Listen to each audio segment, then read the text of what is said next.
Hello everyone, welcome back to my channel. It's me Pallavi Kaushal here. I hope you all are doing really great. And in this video I would like to inform you very common mistakes that we make during the interview and that lead rejection.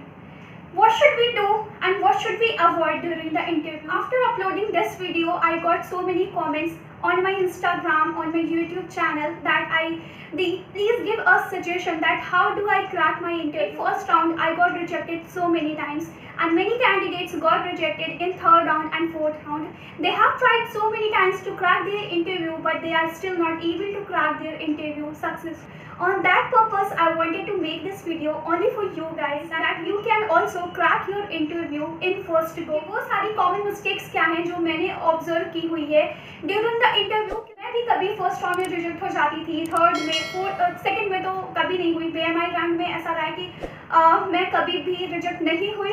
First round में मैं कई बार reject हो गई, second में नहीं हुई, third में, fourth में, फाइनल में कई बार ऐसा हुआ है कि हम रिजेक्ट हो जाते हैं. But we do not have exactly idea why we are getting rejected over and over again. So the first thing I would like to inform you here, 4 round होता है एक इंटरव्यू का.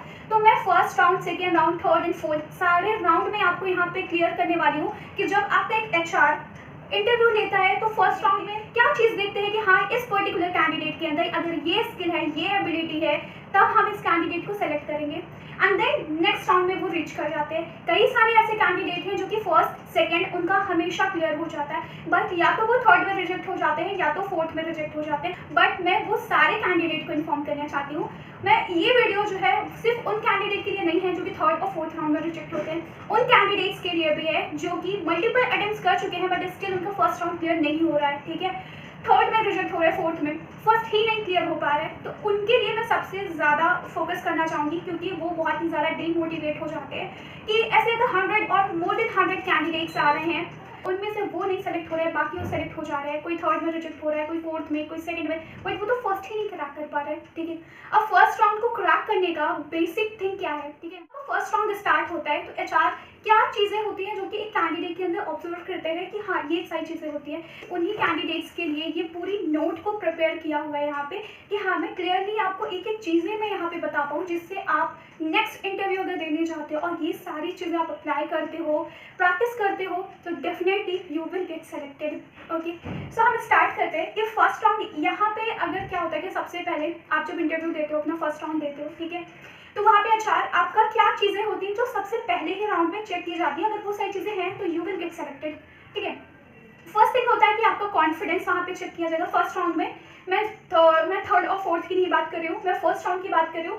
फर्स्ट राउंड में क्या होता है कि आपका कॉन्फिडेंस, आपका कितना लेवल का, आप कौन से लेवल पे कॉन्फिडेंस हो, कहाँ पे आप नर्वस हो रहे हो, किस पॉइंट पे सबसे ज़्यादा नर्वस हो रहे हो. ठीक है, आपका बॉडी लैंग्वेज कैसा है, आप जो बोल रहे हो उससे आपकी बॉडी लैंग्वेज मैच कर रही है या नहीं कर रही है, आपके फेशियल एक्सप्रेशन कैसे जा रहे हैं, आप जो कुछ बोल रहे हो, जो आपका आंसर है वैसे ही आपका फेशियल एक्सप्रेशन भी है या नहीं है. मीन्स कि अगर आप कोई भी बहुत ही ज़्यादा हैप्पी मोमेंट की बात कर रहे हो तो आपके फेशियल एक्सप्रेशन भी वैसे हो रहे नहीं है.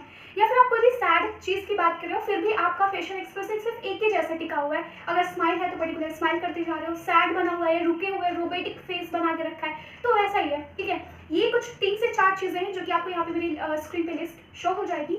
आप स्क्रीनशॉट ले सकते हो या फिर अपने नोटबुक में आप नोट डाउन भी कर सकते हो. ठीक है, अब यहाँ पे अगर मैं बात करूँ जो कैंडिडेट रिजेक्ट हो जा रहे हैं फर्स्ट राउंड में, उनका कॉन्फिडेंस को समझना और वो जो कॉन्फिडेंस को समझ के अपने आप को प्रेजेंट कर रहे हैं फर्स्ट राउंड में, that is really very different. और जो HR एक कैंडिडेट के अंदर चेक कर रहे हैं कौन सा लेवल का कॉन्फिडेंस, वो बहुत ज़्यादा डिफरेंट है. ठीक है, जो कैंडिडेट रिजेक्ट हो जा रहे हैं बार बार, उन्होंने कॉन्फिडेंस को और फर्स्ट राउंड क्रैक करने की जो स्किल होनी चाहिए उन्होंने पूरा डिफरेंट समझ के रखा हुआ है. और HR पूरा डिफरेंट तरीके के कैंडिडेट को ले रहे हैं. मैं उन कैंडिडेट्स को यहाँ पे बिल्कुल समझाना चाहूँगी कि आप please guys let me know in the comment box कि आप कॉन्फिडेंस को किस लेवल पे समझते हो और क्या क्या कॉन्फिडेंस के अंदर कंसीडर करते हो. ठीक है, अगर मैं यहाँ पे करेक्ट हूँ, अगर आपने कभी भी कोई भी एयरलाइन का इंटरव्यू दिया हुआ है या फिर ग्राउंड स्टाफ का, कैबिन क्रू का, अगर आप फर्स्ट राउंड में रिजेक्ट हो जाते हो, ठीक है, और मल्टीपल टाइम्स आप अगर रिजेक्ट हो चुके हो, प्लीज़ कमेंट में मेंशन करिए या फिर आप मुझे इंस्टा पे फॉलो करके वहाँ पे आप बता सकते हो कि आप फर्स्ट राउंड में आपने क्या गलतियाँ की हैं जिससे आपको लगता है कि हाँ, अगर मैंने ये चीज़ नहीं किया होता या फिर ये चीज़ नहीं करी होती तो मेरा सिलेक्शन हो जाता फर्स्ट राउंड में, ठीक है। आगे के राउंड्स जो होते बट मैं फर्स्ट राउंड में सेलेक्ट हो जाती, ठीक है। अगर कोई भी कैंडिडेट का इस जो मैं अभी बताने वाली हूँ कि वो क्या कॉन्फिडेंस का मीनिंग समझते हैं, क्या वो समझ के अपने आप को प्रेजेंट कर रहे हैं फर्स्ट राउंड में, अगर कुछ भी मैच करता है तो प्लीज़ ज़रूर बताइएगा कि हाँ, अभी तक तो हम ये चीज़ समझ रहे थे बट हमें प्रेजेंट कैसे करना है जैसा आप बता रहे हैं। इंपॉर्टेंट है कि आपका जो कॉन्फिडेंस का मानना है कि क्या क्या कॉन्फिडेंस के अंदर आना चाहिए।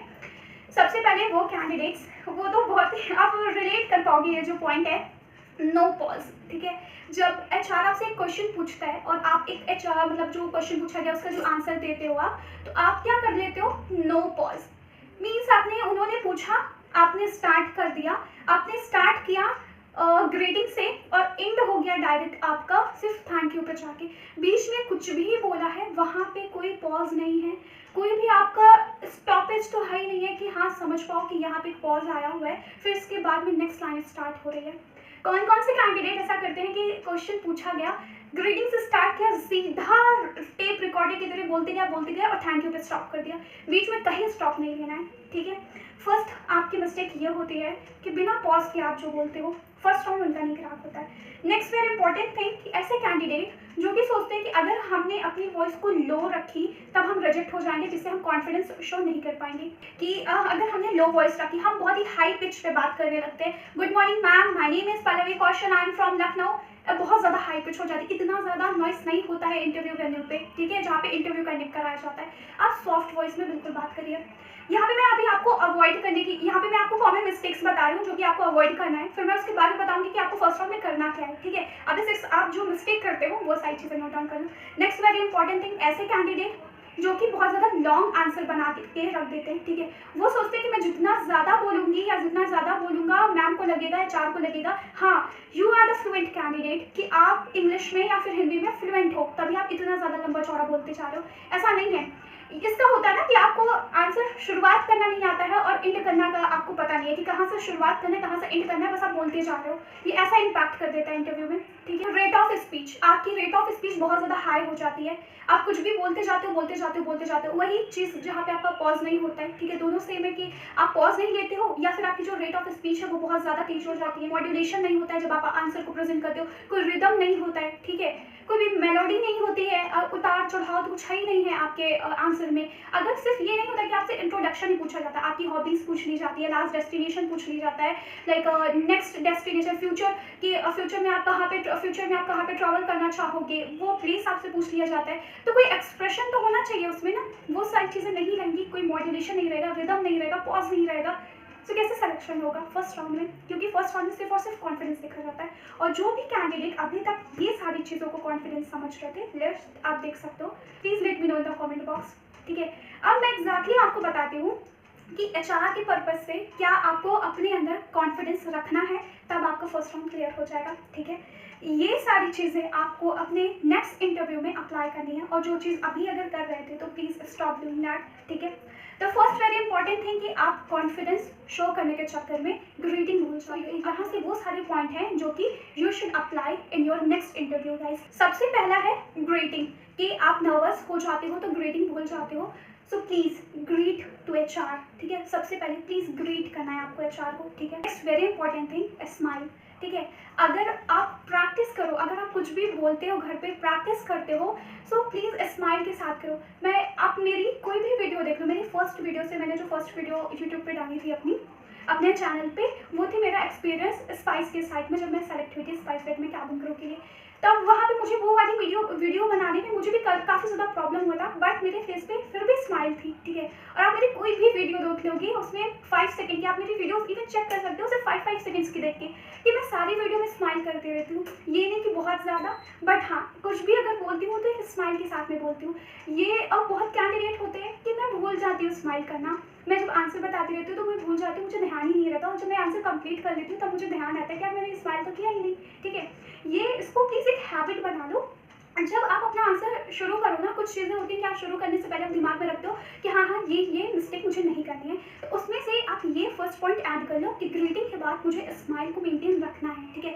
अगर आप जब कुछ भी बोल रहे हो, अगर आपने 5 to 10 सेकंड अपनी स्माइल को मेंटेन कर लिया स्टार्टिंग ऑफ योर आंसर, वहाँ पे मेंटेन कर लिया 5 to 10 सेकंड, आप भूल भी जाओगे ना, फिर भी आपकी स्माइल कंटिन्यू रहेगी। क्या मैं हमेशा बोलते टाइम अपनी स्माइल को याद रखती हूँ? नहीं, मेरी हैबिट हो गई कि अगर मैं कुछ भी बोलूँगी ना तो वो एक स्माइल पे ही मेरा फेस आएगा, ठीक है। मैं स्माइल करती रहूँगी और बोलती रहूँगी वो सारी चीज़ें।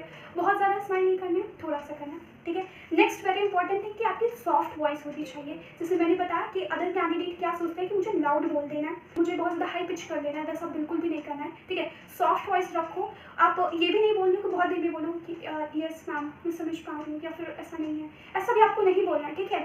आपको अच्छे से आपकी जो टोन हो वो रूड ना लगे, बहुत ज़्यादा ऐसा नहीं लगे कि आप अनाउंसमेंट कर रहे हो। आप कुछ भी जब भी अपना आंसर बोल रहे हो तो वहाँ पे क्लियर आपको पॉजेस लेना मैंडेटरी है।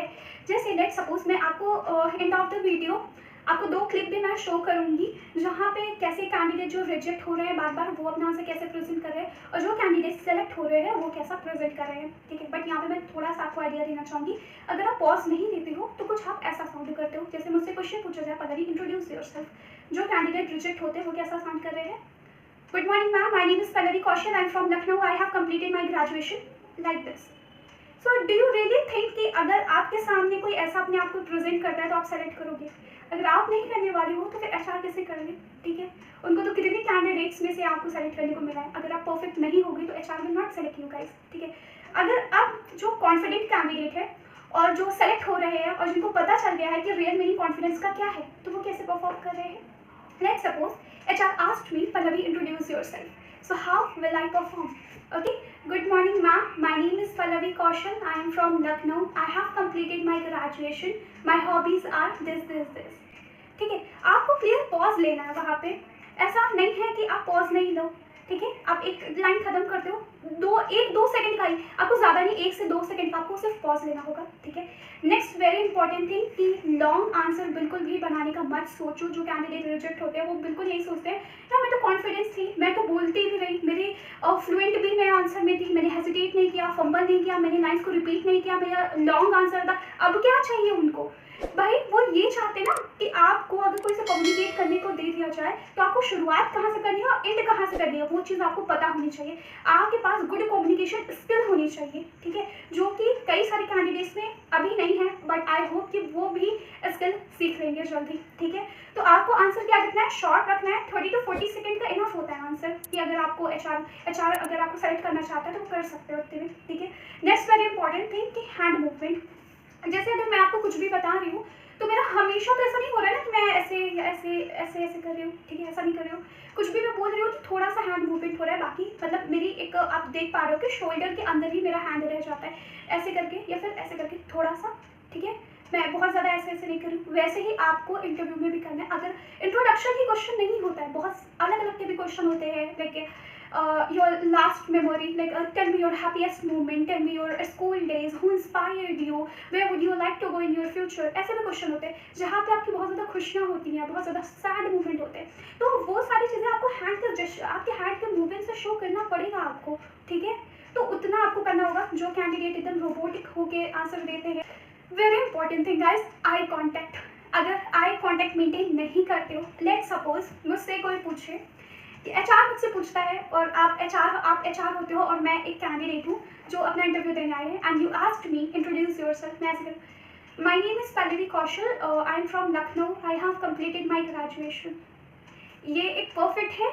आप आंसर याद कर रहे हो, आप आंसर याद करके दे रहे हो एचआर को, वहीं से आपको 2 ही जब आपकी ऐसे जाएगी ना, आप शुरू करोगे बताना, तभी वहीं पर रिजेक्ट हो जाओगे, आपकी सीवी साइड में रख दी जाएगी रिजेक्टेड कैंडिडेट में। सो प्लीज़ ट्राई करिए कि आप आई कॉन्टैक्ट को मेंटेन करके आंसर अपना प्रेजेंट कर पाओ, ठीक है। फिर नेक्स्ट वेरी इंपॉर्टेंट थिंग, सारी ही चीज़ें बहुत ज़्यादा इंपॉर्टेंट है, ठीक है, कि आपका nodding plays very very important role. Like when HR ask cross questions, जब आप कुछ भी आंसर देते हो तो उसमें से 100% एचआर कुछ ना कुछ क्रॉस क्वेश्चन पूछते हैं। जब वो क्रॉस क्वेश्चन पूछते हैं तो आपको नॉडिंग करना इट्स मैंडेटरी, आपको एक्नॉलेजमेंट करना है, यस मैम, ओके, या श्योर, सर्टेनली, ठीक है। आपको जो वर्ड अप्रोप्रिएट लगता है उस टाइम के लिए आप वो यूज़ करिए, नॉडिंग। फिर क्लियरिटी ऑफ स्पीच, मैंने खुद ही इंटरव्यू दिया है 9 to 10 कैंडिडेट्स के साथ में वहाँ पे, जिसमें से हम 3 to 4 कैंडिडेट्स ऐसे कुछ सेलेक्ट होते हैं, ठीक है। वहाँ पे क्या होता है, ऐसे कई कैंडिडेट जो कि फ्लुएंट हैं हिंदी और इंग्लिश में, बट वो वर्ड जो बोलते हैं तो ओवरलैप कर देते हैं, एक के ऊपर एक वर्ड को चढ़ा देते हैं, उनकी जो स्पीच होती है, जो आंसर होते हैं वो क्लियर नहीं होते। ऐसे कई सारे कैंडिडेट होते हैं जो कि नर्वसनेस की वजह से ओवरलैप कर देते हैं, ठीक है, उनकी जो आंसर होते हैं वो क्लियर नहीं होता है बोलने में, ठीक है। फिर रेट ऑफ स्पीच की साउंड, मतलब आप रेडियो जैसे साउंड बिल्कुल भी नहीं करने चाहिए। अगर ये सारी चीज़, ये जो लिस्ट शो हो रही है मेरे स्क्रीन पे, अगर ये सारी चीज़ों को आप फॉलो करते हो, so definitely guys you will get selected in your next attempt. क्योंकि मेरा खुद का एक्सपीरियंस है, मैंने यही सारी चीज़ें फॉलो करके मैंने अपना स्पाइस का इंटरव्यू क्लियर किया, ग्राउंड स्टाफ का क्लियर किया, इंडिगो का कैबिन क्रू का क्लियर किया है। इतना एक्सपीरियंस होने के बाद में आई नो कि ये बहुत नहीं है, पर थोड़ा तो ज़रूर है। उसी के साथ में मैं यहाँ पे ये सारी चीज़ें आपके साथ में शेयर कर रही हूँ, ठीक है। अब आई होप कि कई सारे कैंडिडेट का ये हो गया होगा कि definitely we will get selected in next attempt, and I am very sure guys you will get selected. कोई भी प्रॉब्लम होती है, let me know in the comment box, you can follow me on Insta, okay. फिर next point, next आता है जो candidate third round और fourth round में रिजेक्ट हो जा रहे हैं, ठीक है। उन कैंडिडेट्स को मैं सबसे पहले तो यहाँ पे अप्रिशिएट करना चाहूँगी कि आप इतनी मेहनत से थर्ड और फोर्थ में पहुँचते हो, because you understand real meaning of confidence, okay. आपको कॉन्फिडेंस का करेक्ट मतलब पता है, ठीक है। आप ये मिस्टेक नहीं कर रहे हो कि आप पॉज नहीं ले रहे हो, बहुत ज़्यादा लॉन्ग आंसर बना रहे हो, लाउड वॉइस को रख रहे हो, टोन चेंज कर रहे हो, फेशियल एक्सप्रेशन मेंटेन नहीं कर पा रहे हो, स्माइल मेंटेन नहीं कर पा रहे हो, ठीक है। एक्नॉलेजमेंट, नॉडिंग, हैंड मूवमेंट, ये सारी चीज़ें आप में हैं। मीन्स आपको बस थोड़ी इतू सी मेहनत करनी है अब आपको, ठीक है। फर्स्ट वाले राउंड में जिनको क्लियर करना है उनको अभी थोड़ा सा ज़्यादा मेहनत करनी है, बट अगर आप थर्ड और फोर्थ में रिजेक्ट हो रहे हो तो थोड़ी सी मेहनत करनी है, ठीक है। अब वो मेहनत क्या करनी है, मैं वो चीज़ आपको बताना चाहूँगी, उनके लिए भी मैंने अलग से नोट बना के रखी है। यहाँ पे क्या होता है, अगर थर्ड और फोर्थ में आप रिजेक्ट हो जा रहे हो, so you need to improve your answers, ठीक है। आप जो अभी आंसर के साथ में प्रिपेयर हो, वहाँ पे आप चेक करो कि क्या आपकी कुछ ग्रामेटिकल मिस्टेक्स कहीं तो ज़्यादा आपने नहीं करके रखी हुई है, ठीक है। और अगर ग्रामेटिकल मिस्टेक्स है, स्टार्ट इम्प्रूविंग दैम, कि उनको इम्प्रूव करो। एक न्यू नोटबुक में नए आंसर्स को प्रिपेयर करो, उसको प्रैक्टिस करो। कितनी अभी भी मिस्टेक हो रही है, फिर से लिखिए, फिर से प्रैक्टिस करो, ठीक है। अगर ये चीज़ आपने करेक्ट कर लिया, तभी आपका सिलेक्शन आगे बढ़ेगा, प्रोसीड होगा, आप थर्ड से फोर्थ में जाने लगोगी, ठीक है। अगर आपके आंसर सही हो जाते हैं, फिर वर्क ऑन योर कम्युनिकेशन, ठीक है। Also start working on your communication. May be आपकी हिंदी और इंग्लिश में आपकी अप्रोप्रिएट कम्युनिकेशन नहीं है। जब आप एचआर से इंटरेक्ट कर रहे हो तो आप एचआर को उतना ज़्यादा कंफर्ट नहीं दिला पा रहे हो कि आपसे अगर कोई बात करता है तो हाँ वो आप में इंटरेस्ट शो करेगा, क्योंकि कैबिन क्रू की एक पोजीशन ऐसी है जहाँ पे आपको कस्टमर से डील करनी है। अगर कस्टमर को फील होगा कि no that you are not a perfect candidate who can solve my issue, तो एचआर वैसे कैंडिडेट को नहीं सेलेक्ट करेंगी। So start improving your communication skill. क्या आपको अपनी कम्युनिकेशन पे वर्क करना है, हिंदी और इंग्लिश में दोनों ही, कि जहाँ पे आपको एक टू बी द पॉइंट होनी चाहिए आपकी बात। स्टेप है, you need to improve your answers. Check it कि आपके आंसर्स में कहीं ग्रामेटिकल मिस्टेक्स तो ज़्यादा नहीं है, ठीक है। आपके इंग्लिश में कुछ ग्रामर ऐसे रूल्स तो नहीं है, जब आप बोलते हो तो बार बार वो सिंगल मिस्टेक आप रिपीट कर रहे हो, ठीक है। ये चीज़ आपको चेक करने की ज़रूरत है। नेक्स्ट वेरी इंपॉर्टेंट थिंग कि आपकी बॉडी लैंग्वेज आपकी आंसर से मैच कर रही है कि नहीं। ये वाला चीज़ तो फर्स्ट वाले जो कैंडिडेट रिजेक्ट होते हैं और थर्ड फोर्थ में भी जो रिजेक्ट होते हैं उनको ये चीज़ करना मैंडेटरी है, ये चेक करना मैंडेटरी है, ठीक है, कि आपका जो आंसर है आपकी बॉडी लैंग्वेज से मैच कर रहा है नहीं, फेशियल एक्सप्रेशन से मैच कर रहा है नहीं, आपके स्माइल, आपके सैड मूवमेंट, आपकी हैप्पी मूवमेंट, सारी चीज़ें मैच कर रही है एक दूसरे से या नहीं, वो चीज़ बहुत ज़्यादा इंपॉर्टेंट है। नेक्स्ट वेरी इंपॉर्टेंट थिंग कि आपका रिएक्शन कैसे होता है कोई भी आंसर, कोई भी क्वेश्चन को सुन के, या फिर आपकी टोन कैसी हो जाती है। क्या होता है कई टाइम पे एचआर आपसे क्रॉस क्वेश्चन पूछने लगते हैं, ठीक है। फर्स्ट राउंड में तो उतना नहीं पूछते हैं, बट थर्ड और फोर्थ में बहुत ज़्यादा पूछा जाता है जब वर्चुअल इंटरव्यू होता है। तो वहाँ पे क्या होता है कि एचआर आपसे क्रॉस क्वेश्चन पूछते हैं। जैसे मुझसे पूछा गया था कि who inspired me during my school days, तो मैंने बोला कि मेरी टीचर थी जिन्होंने मुझे इंस्पायर किया। And then HR asked me कि वही आपको क्यों, मतलब स्कूल में तो कई सारे टीचर होते हैं ना, तो उन्होंने स्पेसिफिक आपको क्या दिखा उनके अंदर या फिर क्या था? मैंने उनको बोला कि उनका जो टीचिंग वे था वो मुझे बहुत ज़्यादा अट्रैक्टिव लगता था, उनकी पढ़ाई चीज़ें मुझे बहुत अच्छे से क्लियर होती थी। मैं उनसे एक वो ज़रूर वो एक टीचर थी, बट मेरे लिए एक दी के जैसे वो परफॉर्म करती थी। मैं उनसे फ्रीली कुछ भी पूछ सकती थी, वो मुझे बहुत अच्छे से समझाती थी, इस वजह से मैं उनसे इतना ज़्यादा कनेक्ट थी and she was my favourite teacher. ठीक है, ऐसे ही उन्होंने 2-3 क्रॉस क्वेश्चन और भी मुझसे पूछे। अब यहाँ पे क्या होता है, वो आपका रिएक्शन चेक करते हैं, वो आपकी टोन चेक करते हैं कि अगर मैं बार बार क्रॉस क्वेश्चन पूछ रही हूँ, आप कहीं वियर्ड सा फेस तो नहीं बना रहे हो, अरे यार ये कैसे कैसे क्वेश्चंस पूछते जा रही हो, बंद करो, ठीक है, ऐसा वाला। या फिर आपकी टोन में तो चेंजेस नहीं आ जा रहा है, आप पहले तो बहुत ज़्यादा सॉफ्ट हो, बहुत ज़्यादा हैप्पी पर्सन शो कर रहे हो, बहुत ज़्यादा प्लीजिंग पर्सनालिटी शो कर रहे हो, बट 2-3 प्रॉब्लम्स क्या फेस करना होगा, आपके फेशियल एक्सप्रेशन ही रहा है, बहुत ज़्यादा हेजिटेट करने लगी। ये सारी चीज़ें थर्ड और फोर्थ राउंड में चेक की जाती है। ठीक है, अगर आपने ये 4 से 5 चीज़ों पे वर्क कर लिया, definitely guys you will get selected. अगर ऐसे कोई कैंडिडेट है जो मेरे वीडियो को देख रहे हैं, फोर्थ राउंड और थर्ड राउंड में रिजेक्ट हो जाते हैं, तो please work on these things. So ये सारी चीज़ें थी, मैं ये वीडियो में आपको इन्फॉर्म करना चाहती थी। I hope you like this video a lot and thank you so much for watching this video. If you like it, so please like, share, comment and do not forget to subscribe my channel. Even if you have any doubts, so please let me know in the comment box. Bye bye everyone, I will meet you in the next video.